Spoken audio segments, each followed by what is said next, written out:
The Israeli cabinet met this evening in what could be one of the final steps in approving a deal where Hamas releases more of the hostages it took on October 7th.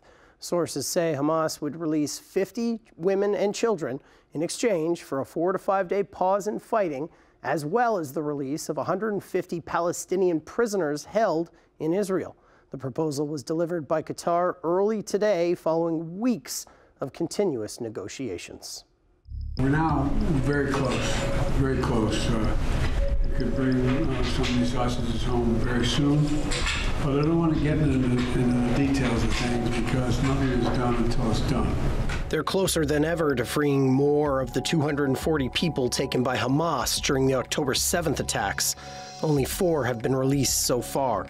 The Israeli cabinet is meeting to discuss this matter right now. We are in close conversation with them, as we are with the government of Qatar, who has been helping facilitate discussions for since the early days of the crisis. We are making progress. I don't think it's worth saying more, even at this moment, but I hope there will be good news soon. Israeli Prime Minister Benjamin Netanyahu adding to his comments this evening, saying the war will continue after any pause to get hostages out, and saying his efforts to push the U.S. president for a better deal proposal at a lower cost had worked. The heartbreaking videos from that day more than a month ago have led to constant calls from devastated families to get their loved ones back. And after weeks of negotiations mediated by the government of Qatar, a proposal is on the table. An exchange of 50 women and child hostages for 150 Palestinian prisoners and a 4 to 5 day pause in the brutal fighting in Gaza. The Gaza Health Ministry saying more than 14,000 Palestinians have been killed, including 5,000 children, since Hamas killed 1,200 Israelis on October 7th. I think the only thing that I could call justice is bringing everyone back home. I do understand that it's difficult, and I hope this deal will help us bring everybody back home as well. This man says his 22-year-old male relative is sick, and while his family is happy women and children could soon be set free, he hopes sick people will be released next. U.S. officials are hoping one of the first hostages released will be 3-year-old Abigail Eden. Her great-aunt says she's cautiously optimistic. When I think about that on Friday is Abigail's 4th birthday, and that she should be home with her family and with her sister and brother, and she isn't right now. It's like you get your emotions, you have to keep them in check.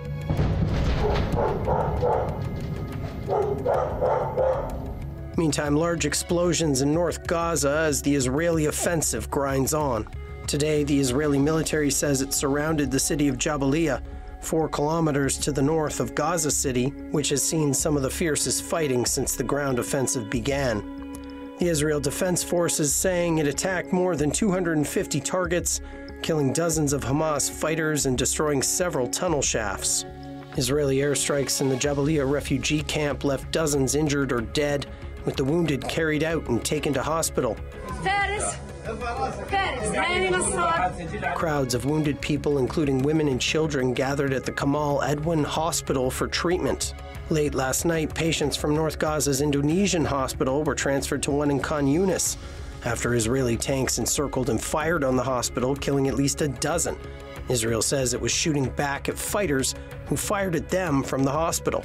Israel releasing photos of what it says are Hamas tunnels under another hospital, the Al-Shifa hospital, which Israeli forces recently raided and have been searching. For more on the war, we're joined by Mohammed Abu-Nimer. He is the Abdul Aziz Said Chair for Peace and Conflict Resolution and a professor at the International School of International Service at the American University in Washington, D.C. Mohammed, the two sides have seemed so far apart during this war. What will it take to get a deal done? I think, for the past couple of weeks, we've been hearing rumors that the hostage deal is close, and they're almost about to finish it, except some logistics. And I think that's what we've got so far. This time, it sounds different And it sounds that they both declared their acceptance of the deal, and they're dealing with some of the logistics. And as of now, about an hour ago, there was a full text leaked or publicized, shared publicly about the terms. So I think we are already in that historic moment where hopefully the deal that was brokered will be implemented, and more importantly, it will be a step to build on for a full ceasefire later on. You think this could be a first step towards a ceasefire? So I hope this is an indicator that the two sides are tired and they're ready to not only have a brief pause, but to continue and build on a larger ceasefire. That is what's needed. It's been over a month. Why do you think getting all sides to agree to what seems pretty simple, an exchange of hostages for a pause in hostilities, why is it taking so long?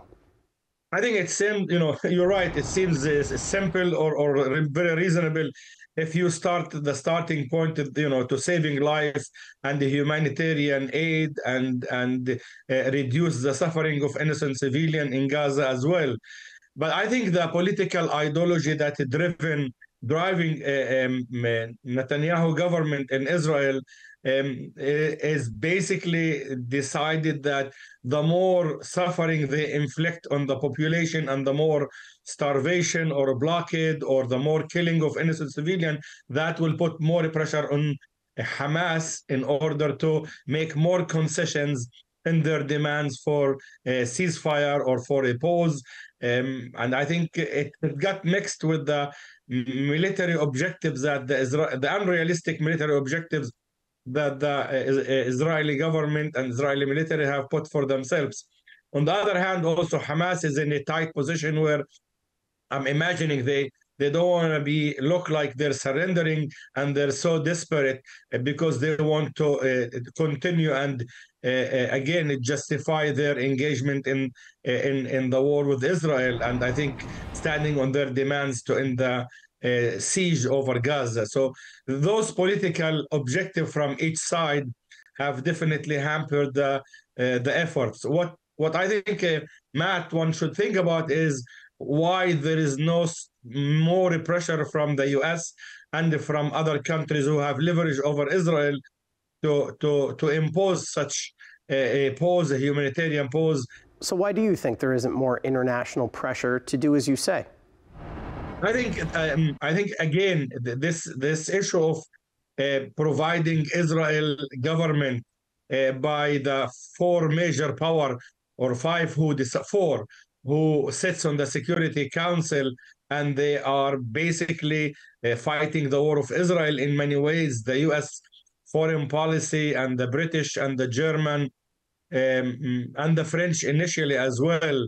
Those are the superpower who have given Israel, due to their, again, regional interest, historical relationship, and many other factors.